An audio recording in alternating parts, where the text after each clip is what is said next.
Hola amigos, bienvenidos a un nuevo programa de Escena del Crimen, un programa creado con mi amigo Ricardo Nievas, con el único propósito de comunicar, transmitir y divulgar las ciencias forenses, más específicamente las ciencias de la criminalística. Programa a programa recibimos distintos invitados con distintas especialidades y este no escapa al resto.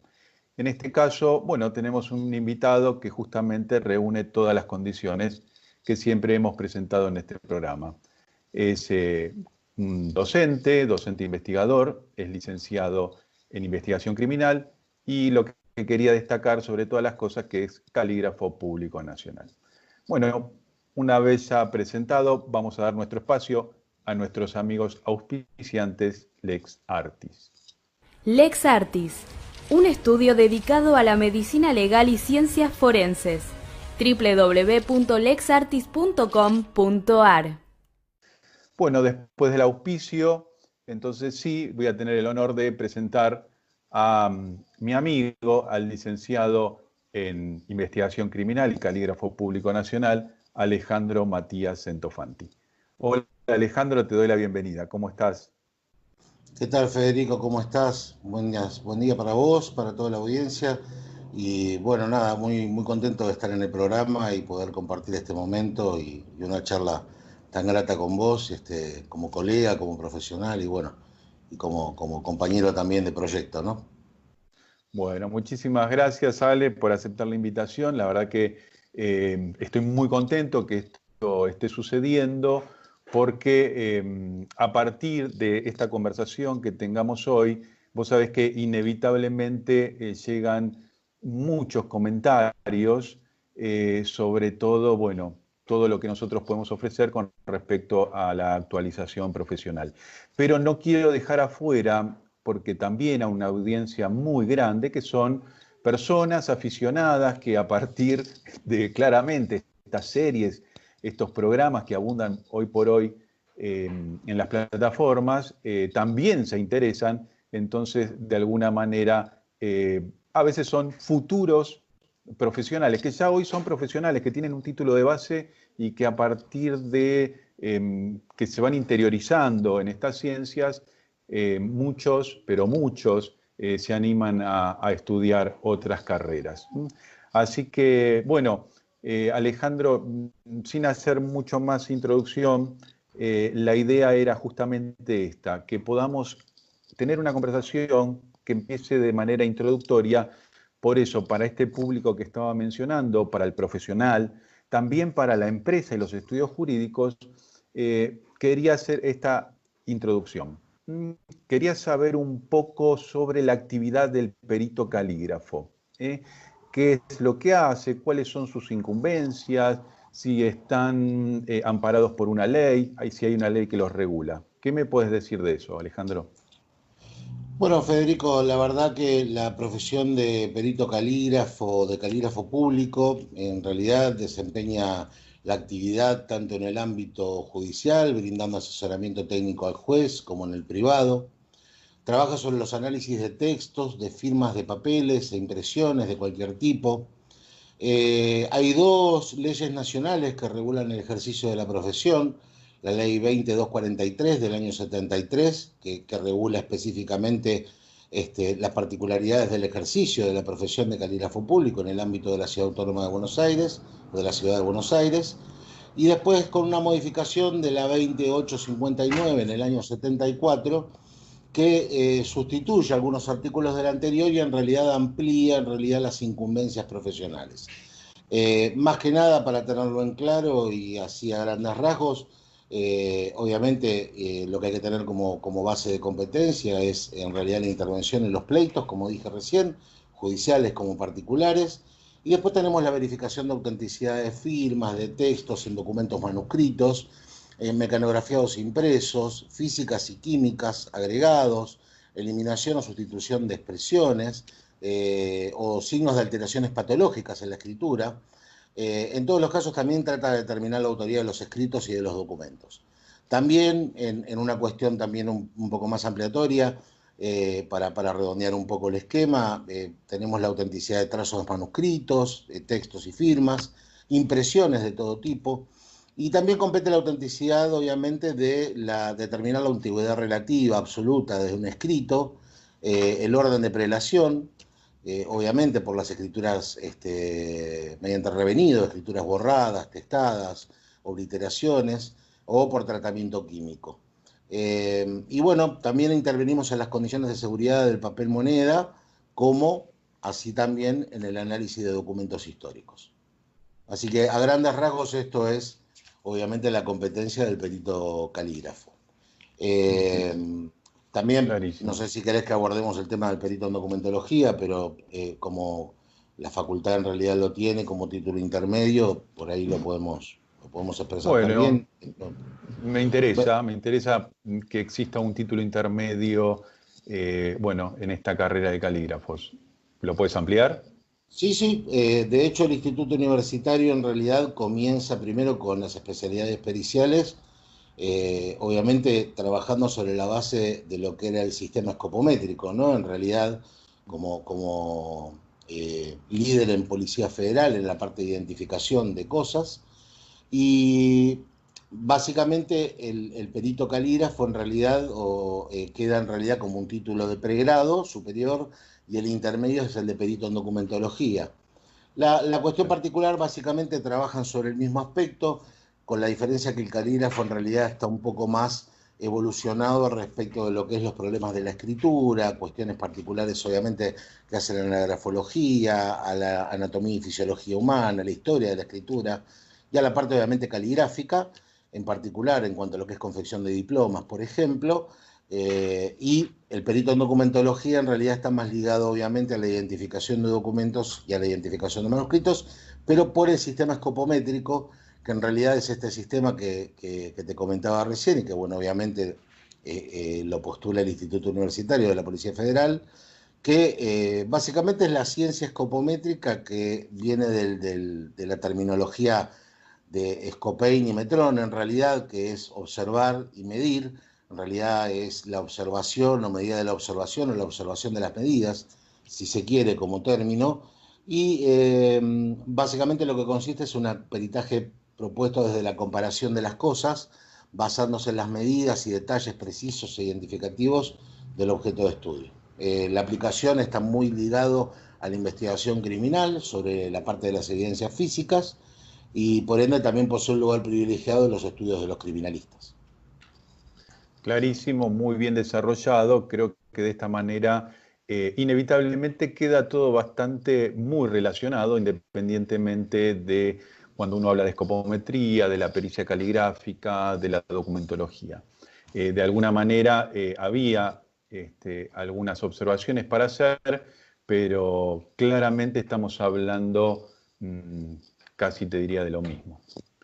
Entonces, también escuché que repetiste en 2 oportunidades documentos, ¿sí? El estudio de documentos donde, bueno, pueden aparecer escritos, hológrafos, escritos mecanografiados, escritos impresos, pero sobre todo escuché que destacaste la palabra documentos. Entonces, también me gustaría si nos puedes ayudar con esta definición de documentos y si es posible clasificarlos. Sí, totalmente, Federico. La realidad es que el documento en cuanto a la terminología en sí misma nos lleva al concepto del término enseñar, ¿no? O sea, cuando hablamos de documento hablamos de enseñar en realidad, y es en efecto toda información que se produce materialmente con la finalidad de dar a conocer un fenómeno de la naturaleza o cultural, y que se utiliza básicamente en los sucesos para que puedan conocerse a través del tiempo. Básicamente, como decía recién, son medios para acreditar, probar, desmentir cosas que ocurrieron, y cuando decimos que hay ciertos hechos en realidad que se hayan documentados, significa que nos referimos solo que hay testigos que vieron lo ocurrido, sino que tenemos pruebas materiales que se pueden ver, tocar y que demuestran obviamente lo aseverado. Actualmente el mundo nos provee de una diversa cantidad de documentos producidos obviamente por distintos medios. Entre ellos podemos destacar la información escrita, las voces, los ruidos, los grabados, las imágenes, en soportes varios como el soporte papel, en discos magnéticos, en soportes no convencionales, o pueden constituir en realidad películas, títulos profesionales, grabaciones, marcas, señales, entre otros. Consideremos también lo importante de la aparición de la escritura, ¿no? En el 3000 a.C., a partir de la aparición de la escritura, en realidad permite documentar los hechos de manera histórica. O sea, pensémoslos en términos, en realidad, que la escritura lo que genera es, o sirve en realidad como una fuente de conocimiento de las culturas pasadas, y ya que el conocimiento de los hechos transmitidos oralmente de generación en generación se desvirtuaban y se desprendían del contenido original. Entonces, pensemos qué tan relevante fue el hecho para la humanidad, que de hecho se lo consideró básicamente el inicio de la historia. Si lo vemos en un contexto del valor probatorio, los documentos considerados desde el sentido jurídico pueden ser obviamente privados o públicos. Aquellos que son privados en realidad no tienen intervención de funcionario público, y se distinguen entre estos también entre los no firmados y los firmados por las partes. Básicamente, los privados firmados por las partes, que es uno de los más importantes en realidad, deben mediar un reconocimiento previo de firma por parte, obviamente, de los que intervienen, como puede ser, por ejemplo, un contrato de alquiler. Y la falsedad del contenido puede ser demostrada en realidad por la parte que lo alega. Se hace por lo general en un doble ejemplar, y para que cada parte pueda probar su derecho en un caso de conflicto. Para el caso de los públicos, los cuales, como el nombre lo indica, gozan de plena fe pública, es decir, fueron hechos por antefuncionario público, hacen plena fe de su contenido, y obviamente para hacerlos caer en realidad como prueba, tiene que probarse la falsedad efectivamente, y entendamos con esto que la falsificación de documento es un delito obviamente que está penado por el Código Penal. Así que creo haber contestado. Muy claro, creo que contestaste más de lo esperado. Sobre todo me interesó que hayas hecho un poquito de historia cuando nombraste la aparición de la escritura hacía 3000 años, ¿no? Dijiste, antes de Cristo. 3000 antes de Cristo. Entonces, inevitablemente me surge esta pregunta, porque para allá vamos, me parece.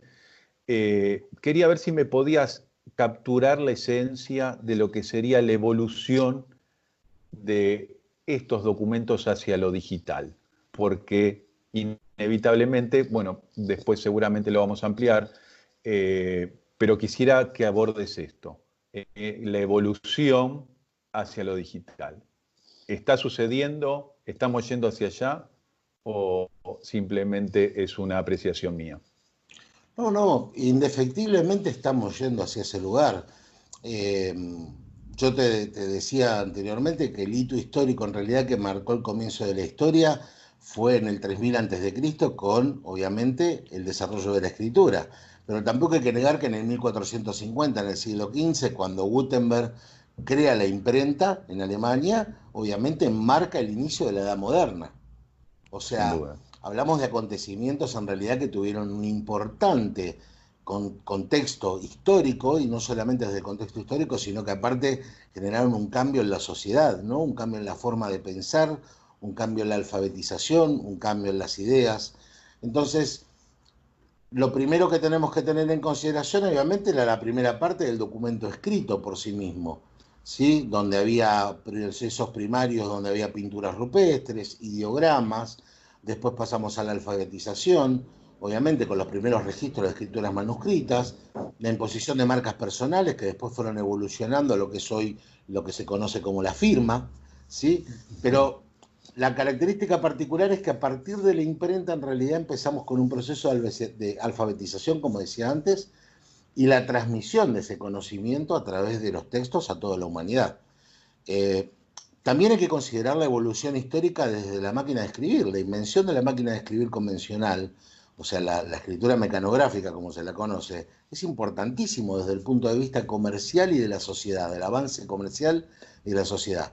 Permitió que vos y yo generáramos un contrato y lo pudiéramos poner en una escritura legible, mecanografiada, y pudiéramos obviamente hacer tantas copias, juntamente con el papel de calco, hacer tantas copias como quisiéramos, que son más o menos contemporáneos. Entonces, la máquina de escribir, que desde 1714 hasta 1873, si tengo bien más o menos las fechas, fue pasando de distintos diseños hasta la consustanciación comercial, y después en el 1920 se logra lo que se llamó la estandarización, es decir, al modelo que nosotros conocemos al día de hoy, un estándar, en realidad todos mantuvieron el mismo estandarización. Fue un acontecimiento importantísimo. Otro acontecimiento también, Federico, que no podemos dejar de tomar en consideración y que resulta muy, muy importante, es el advenimiento de los ordenadores, de las computadoras. Primero como computadoras, que en el 1936 eran del tamaño de habitaciones o más, a hoy, a lo que se llegó en el año 1983 con el ordenador personal, ¿no? Con la PC de escritorio, que también marcaron un hito histórico porque esto nos metió en la era digital y nos metió obviamente en la compilación de información, registración y comunicaciones. Entonces, como habíamos hablado, si mencionamos a las computadoras también, tenemos que también mencionar a las impresoras como un implemento importantísimo, obviamente, para lo que es la consustanciación de los documentos en realidad, que estaban informatizados, pasarlos obviamente a impresión. Y acá vemos que entre 1953 a 1976 se desarrollaron los principales sistemas de impresión, ¿no? Pasando de inyección del matricial de punto, pasando después al láser y por último, obviamente, al de inyección de tinta en última instancia, lo cual obviamente es un importante acontecimiento para la edad contemporánea porque se dejó de utilizar la máquina de escribir convencional para pasar a los escritos ya impresos, o sea, desarrollados mediante una impresora hogareña convencional. Claro. Era como tener a Gutenberg en casa, ¿no? Básicamente, tener el propio Gutenberg en casa.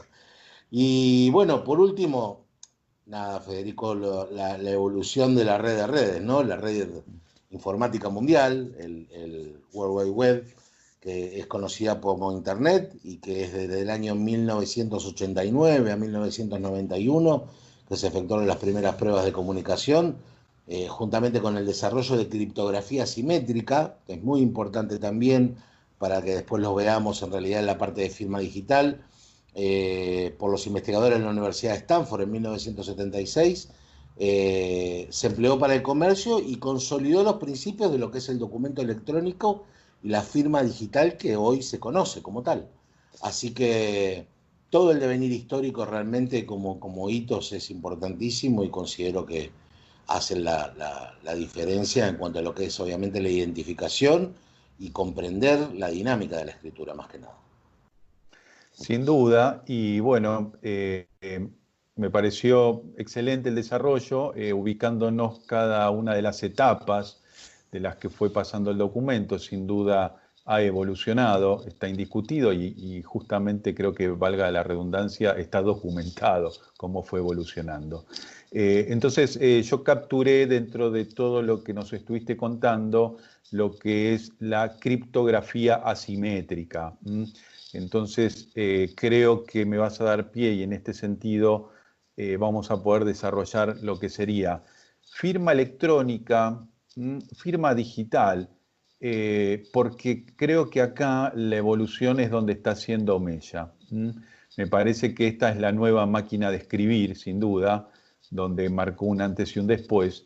Esta es la nueva imprenta, donde marcó un antes y un después. Entonces, bueno, quería que nos cuentes un poco qué pasa con estas nuevas modalidades digitales o electrónicas, las diferencias de ambas, y bueno, un poco si nos podías ilustrar también. Sí, cómo no, Federico. De hecho, acá hay otro tema también para tomar o para coligar con lo que son hitos o antecedentes históricos. Fíjate que la ley de firma digital, que es la 25.506, en Argentina fue promulgada el 11 de diciembre de 2001 y define en realidad o diferencia particularmente cada una de ellas, ¿no? Lo que es en realidad el concepto de firma electrónica por un lado y firma digital por el otro. Vamos a eso y te comento los pormenores después, obviamente, de cada caso en particular. La firma digital, para entenderla como solución, en realidad como complejo tecnológico, la tenemos que tomar como en consideración como que es una solución tecnológica que permite añadir a documentos digitales y mensajes de correo electrónico una huella o una marca única. De hecho, yo preparé unas filminas y si tenés para mostrarlas al público, en realidad en esta primera se ve claramente la diferenciación entre las dos. Pero lo que decía, le marca una huella o marca única a través de ciertas operaciones matemáticas. Se entiende entonces en realidad como un bloque de información que suele anexarse o incrustarse al documento firmado. Vos tenés un documento firmado, digital, obviamente, y le incrustás una huella determinada que es mediante un registro de una clave criptográfica, obviamente, sumada a un algoritmo hexadecimal que es una clave asimétrica. Al receptor le permite identificar al firmante de forma fehaciente. Esto es lo que nosotros llamamos el requisito de autentificación, en realidad. Que yo reconozca al firmante, o sea, sepa fehacientemente quién es el firmante, es lo que yo llamo requisito de autenticación. Asimismo, puedo asegurarme, como receptor también, que el contenido no fue modificado luego de la firma y sin dejar una evidencia plasmada en realidad de esa modificación, lo cual se llama el requisito de integridad. Entonces dijimos, autenticación por un lado, integridad como segunda instancia. Un tercer circuito, en realidad un tercer requisito que tiene en realidad la firma digital, es el que uno debe tener garantías de que la firma se realizó bajo el control absoluto del firmante. Es decir, el firmante tuvo intervención directa y obviamente controló la operatoria. Esto se lo llama requisito de exclusividad. Reiterando entonces, autenticación, integridad, exclusividad. Y por último, el más importante, y es el que valida en realidad la firma digital por sobre la electrónica, es que el origen de la firma y la integridad del mensaje ante terceros, de modo que el firmante no pudo negar o repudiar su existencia o autoría. Esto quiere decir que el firmante no desconoce, no tiene capacidad de desconocerla, salvo que la denuncie por falsa, ¿sí? Esto es lo que se llama el requisito de no repudio. Estos 4 requisitos deben estar sí o sí en la firma digital. La firma electrónica, por su parte, es el conjunto de datos electrónicos integrados, ligados o asociados de manera lógica a otros datos electrónicos. Esto está utilizado por el signario como un medio de identificación que carece de alguno de los requisitos legales para ser confirmado como firma digital. Entonces, debe poseer al menos, para ser considerada como tal, propiedades de autenticación o integridad, y la diferencia es que la firma digital se realiza con un certificado válido emitido por un certificador licenciado, ¿sí? La clave criptográfica que decías vos es el hash, sumado obviamente a la validación de las 2 llaves, una llave pública y una privada, y esto nos garantiza el sellado o el cierre en realidad y la cadena de custodia, que es lo que hoy se conoce como blockchain, en realidad a lo largo de todo lo que es el proceso de validación de firma digital. Importantísimo tenerlo en cuenta porque en realidad después vamos a ver dónde entramos nosotros en realidad como validadores desde el punto de vista forense. Pero básicamente la operatoria de la firma digital, para entenderla, en cuanto a huella criptográfica y en cuanto a huella electrónica, es lisa y llanamente esta. Está más que claro, muy bien desarrollado, sobre todo, bueno, las diferencias de que no es lo mismo. Y hay una terminología hoy muy utilizada por el profesional y también por el que no lo es, ¿no? Que tiene que ver justamente con la biometría. Hoy cualquier persona que accede a comprar un teléfono de última tecnología, bueno, puede ingresar por diferentes maneras a su teléfono. Cuando lo tiene bloqueado por algún motivo, puede entrar con huella digital, puede entrar por lectura geométrica del iris.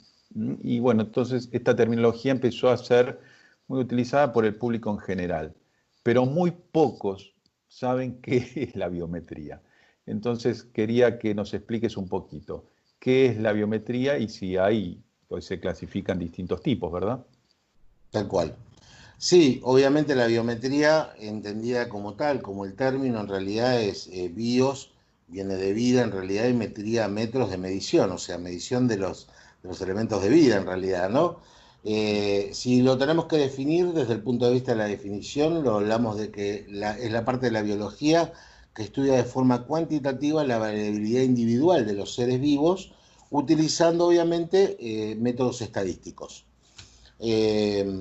Cuando el estudio se automatiza en realidad, o sea, cuando entra en un proceso de automatización, utilizando métodos matemáticos en realidad o algoritmos y ayudado por ordenadores, se llama lo que da lugar a la biometría informática. Así, tenemos que entender que la identidad que se construye utilizando estos procedimientos se llama identidad biométrica de la persona. Para explicarlo más coloquialmente, básicamente, y que sea totalmente entendible, lo que hace la biometría es una serie de medidas de características específicas que permite la identificación de personas utilizando dispositivos electrónicos que las almacena, las resguarda. Esta identificación se genera a partir de comparar en realidad características físicas específicas de cada persona con un patrón conocido o almacenado en una base de datos. Así tenemos que tener en consideración que los lectores biométricos identifican a la persona por lo que es, llámese las manos, los ojos, las huellas digitales, la voz, el rostro, la firma. Y un sistema biométrico, básicamente, o sea, hablábamos de los lectores, el sistema biométrico es un procedimiento automatizado que realiza tareas de biometría, básicamente, y basa sus decisiones de reconocimiento mediante una característica personal, que puede ser reconocida y o verificada de forma automatizada. Con lo cual, si lo tenemos que dividir en grupos, tenemos dos grandes grupos de biometría. Tenemos por un lado la biometría estática, ¿sí?, que es la fisiológica, y por el otro lado tenemos la biometría dinámica, que es la biometría conductual, la que se modifica por factores de temperamento o conducta. La fisiológica en realidad corresponde a la fisiología en realidad o la antropometría y que está vinculada obviamente a las medidas humanas. El primero en realidad, el que es fisiológico o estático, se basa en las medidas o los datos de parte del cuerpo, como dije recién, y lo más importante son las medidas de las huellas dactilares, el iris, la retina, la mano y el rostro, que son básicamente los que se están utilizando hoy para todo lo que es el sistema de identificación estática. Si vamos al segundo, que es la biometría dinámica, que es la conductual, se basa en las medidas o datos de acciones de la persona, ¿sí? Y acá hay que tomarlo en consideración porque la gente dice, ¿cómo puede ser? Bueno, indirectamente en las características físicas la persona releva estos datos, es decir, permite ver estas acciones, y estas son, por ejemplo, el uso de la voz, el tipeo, la forma de mecanografiado, la forma de tipeo de un teclado, por ejemplo, o inclusive la firma de la persona, que obviamente es importantísima en cuanto a lo que permite revelar desde los datos obviamente personales como la identificación.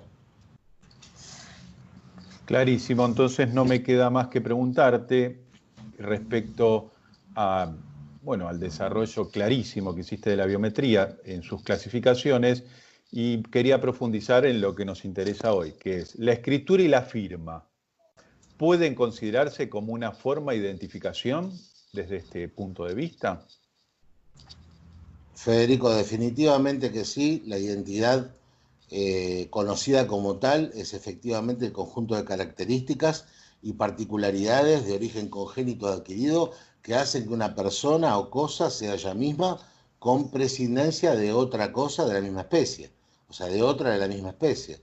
A lo que vamos es, proviene etimológicamente del latín idem, que significa lo mismo, y entonces, a ver, es la cualidad inherente a cada ser o cosa, de ser igual a sí mismo y diferente a los demás. Esto es lo que se conoce en realidad técnicamente como el principio de mismidad, ¿no?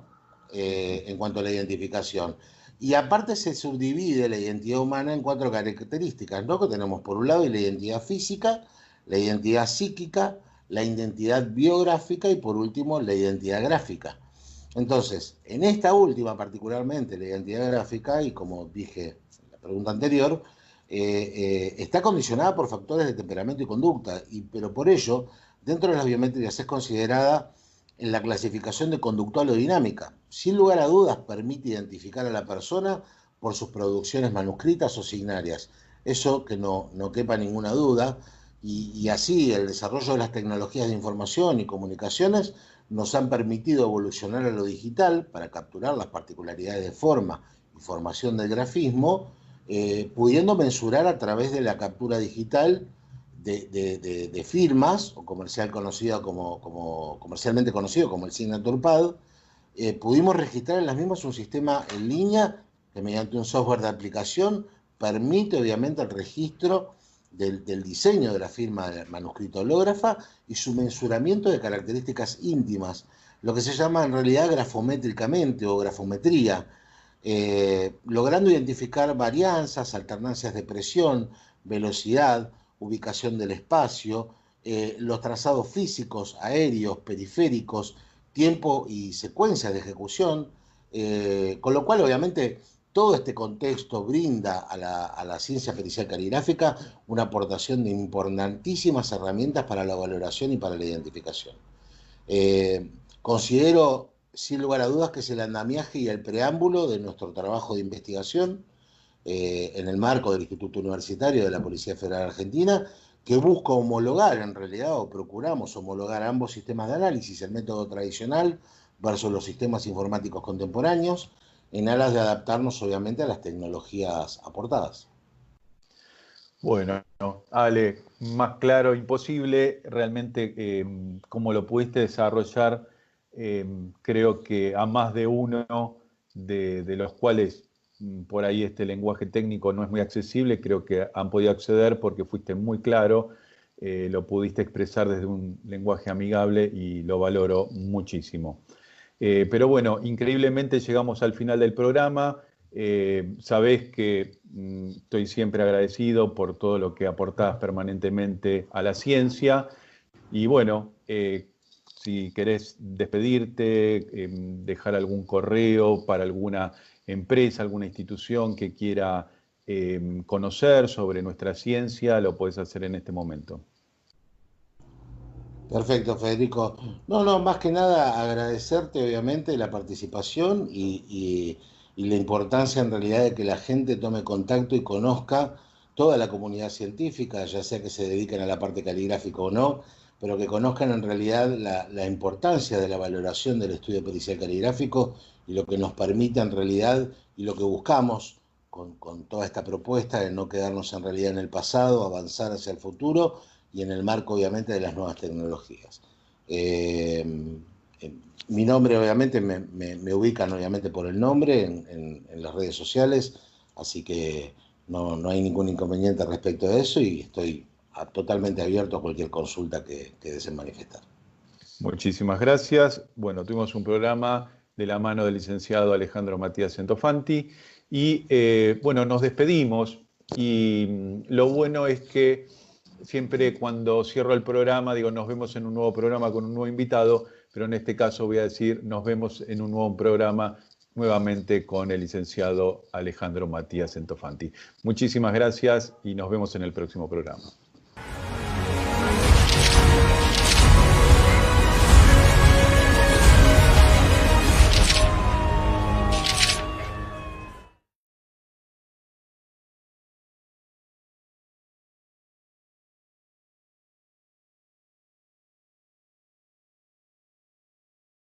you